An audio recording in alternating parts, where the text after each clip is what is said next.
Rajamahendri sports academy ద్వారా క్రీడాకారులకు ప్రోత్సాహం అందిస్తామని చైర్మన్ టీకే విశ్వేశ్వర్ రెడ్డి వెల్లడించారు. రాష్ట్రంలో చాలా చిన్న చిన్న పట్టణాల్లో సైతం స్టేడియంలు ఉన్నాయని, రాజమండ్రిలో మాత్రం క్రీడలు నిర్వహణకు ఒక్క ఇంటర్నేషనల్ స్టేడియం కూడా లేకపోవడం దురదృష్టకరమని రాజమహేంద్రి విద్యా సంస్థల చైర్మన్ టీకే విశ్వేశ్వర్ రెడ్డి అన్నారు. మీడియా సమావేశంలో టీకే విశ్వేశ్వర్ రెడ్డి మాట్లాడుతూ, తాము క్రీడల నిర్వహణకు స్పోర్ట్ అథారిటీ ఆఫ్ ఆంధ్రప్రదేశ్ ద్వారా 2023లోనే అనుమతి పొందామని, అప్పటి నుంచి రాజమహేంద్రి స్పోర్ట్స్ అకాడమీ ద్వారా మున్సిపల్ కాలనీలో ఉన్న మైదానంలో cricket, running, karate, volleyball, shuttle టోర్నమెంట్లు నిర్వహించి బహుమతులు ఇస్తున్నామని అన్నారు. ఇప్పుడు సంపత్ నగరంలో ఉన్న రాజమహేంద్రి ఇంటర్నేషనల్ స్కూల్లో ప్రతి ఆదివారం rifle shooting, archery, horse riding, skating వంటి క్రీడలు నేర్చుకోవడానికి నెలకు కేవలం 500 రూపాయల ఫీజుతో అవకాశం కల్పిస్తున్నామని అన్నారు. ప్రతి ఆదివారం ఉదయం 8 నుంచి 10 గంటల వరకు ఈ శిక్షణ ఇవ్వడానికి సంకల్పించామని అన్నారు. 5 సంవత్సరాల వయసు దాటిన వారు ఏ పాఠశాలలో చదువుతున్న విద్యార్థులైనా, రిటైర్డ్ ఉద్యోగులైనా, ఆసక్తి ఉన్న ఎవరైనా సరే ఈ శిక్షణ పొందడానికి అర్హులేనని అన్నారు. ప్రతి ఒక్కరూ ఈ అవకాశాన్ని సద్వినియోగం చేసుకోవాలని టీకే కోరారు. ఇతర వివరాలకు 7382237999 7382238999 నంబర్లలో సంప్రదించాలని కోరారు. మన రాజమండ్రి నగరంలో చుట్టుపక్కల గ్రామాల్లో కలిసి 7 లక్షల మంది జనాభా ఉన్నారు. కానీ మనకు ఒక స్టేడియం, చిన్న స్టేడియం కూడా లేదు. మనకి చిన్న చిన్న పట్టణాల్లో దగ్గరలో ఉన్న మనకి అత్తిలి కానీ, లేకపోతే ఇటు చిన్న చిన్న టౌన్స్లో కానీ మన స్టేడియంలు ఉన్నాయి.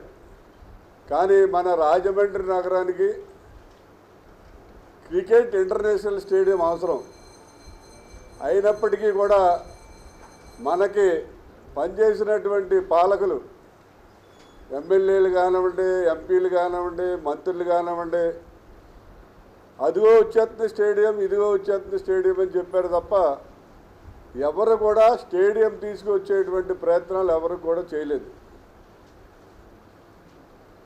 ఉండవల్లి అరుణ్ కుమార్ గారు ఎంపీగా ఉండగా సెంట్రల్ జైలు మలిశాలకు తరలిస్తాను, ఇక్కడ స్టేడియం కట్టిస్తానని అన్నారు. మార్గాని భర్త గారు కూడా అదిగో ఇదిగో స్టేడియం అని అన్నారు. కానీ మన రాజమండ్రికి ఒక స్టేడియం అంటూ రాలేదు. మన ఆదిరెడ్డి అప్పారావు గారు ఎమ్మెల్సీగా ఉండగా ఇండోర్ స్టేడియం కట్టడానికి నాకు పర్మిషన్ వచ్చింది ఇదని చెప్పి ఆయన ఒక పర్మిషన్ చూపించాడు. అది అయిపోయింది.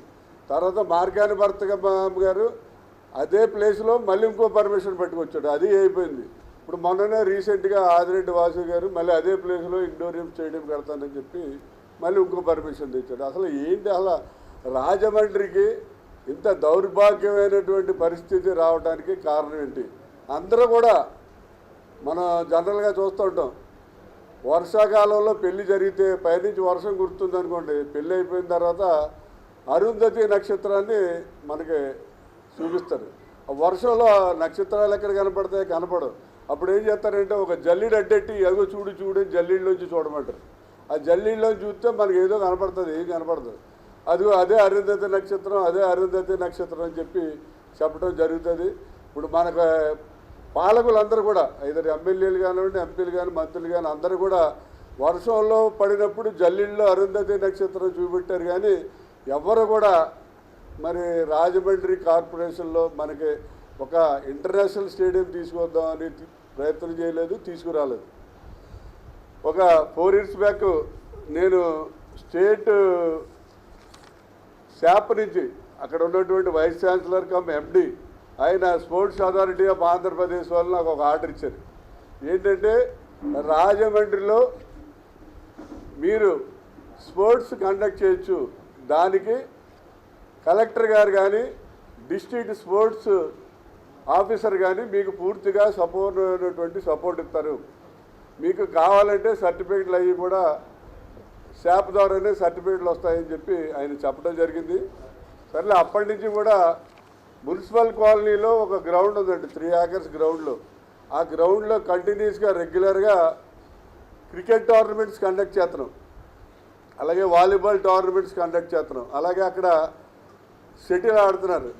ఒక రన్నింగ్ ట్రాక్ ఏర్పాటు చేసి రన్నింగ్ కూడా ట్రాక్ ద్వారా రన్నింగ్ కూడా జరుగుతుంది. అంతేకాకుండా రీసెంట్గా ఒక 2 months బ్యాక్నే ఒక కరాటే కోచింగ్ సెంటర్ కూడా ఏర్పాటు చేయడం జరిగింది.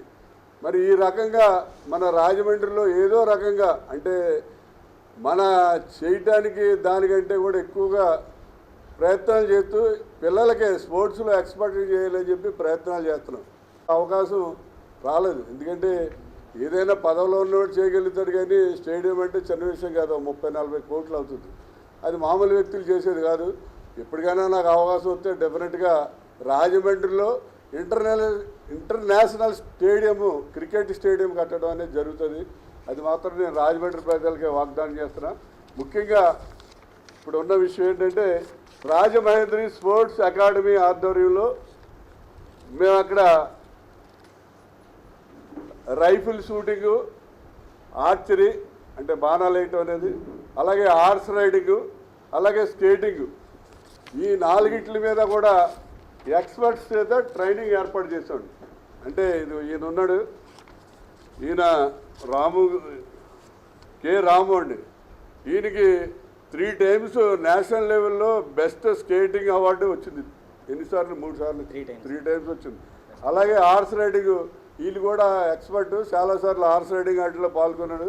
అలాగే ఆర్చరీలో ఒక ట్రైబల్ నుంచి ఒక ఆయన కూడా ఆర్చరీలో ఎక్స్పర్ట్, ఆయన కూడా వచ్చి అక్కడ ఈ ఆర్చరీ ట్రైనింగ్ ఇస్తారు. అలాగే గణేష్ అనే ఆయన కూడా, మన రాజేష్ అనే ఆయన కూడా రైఫిల్ షూటింగ్లో ఎక్స్పర్ట్, ఆయన కూడా అక్కడ రైఫిల్ షూటింగ్లో ట్రైనింగ్ ఇవ్వడం జరుగుతుంది.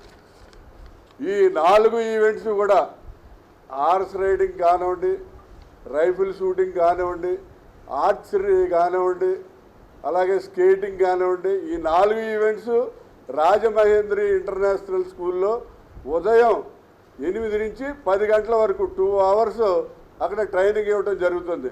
అది ఎవరికంటే 5 years దాటిన ఎవరికైనా, అది రాజమహేంద్రి ఇంటర్నేషనల్ స్కూలు స్టూడెంటే అవ్వక్కర్లే, రాజమండ్రిలో ఏ స్కూల్లో చదువుతున్న స్టూడెంట్ అయినా పర్లేదు, పోలీస్ అయినా పర్లేదు, రిటైర్ అయిన పోలీస్ అయినా పర్లేదు, రిటైర్ అయిన ఎంప్లాయీస్ అయినా పర్లేదు, ఎవరైనా సరే ఇది ఓపెన్ ఫర్ ఎవ్రీబడి. కాబట్టి ప్రతి ఒక్కరు కూడా వచ్చి అక్కడ స్కేటింగ్ కానీ, ఆర్చరీ కానీ, రైఫిల్ షూటింగ్ కానీ, హార్స్ రైడింగ్ కానీ ఎవరైనా నేర్చుకోవచ్చు. అందరికీ కూడా ఓపెన్ ప్లాట్ఫామ్ నేర్చుకోవచ్చు.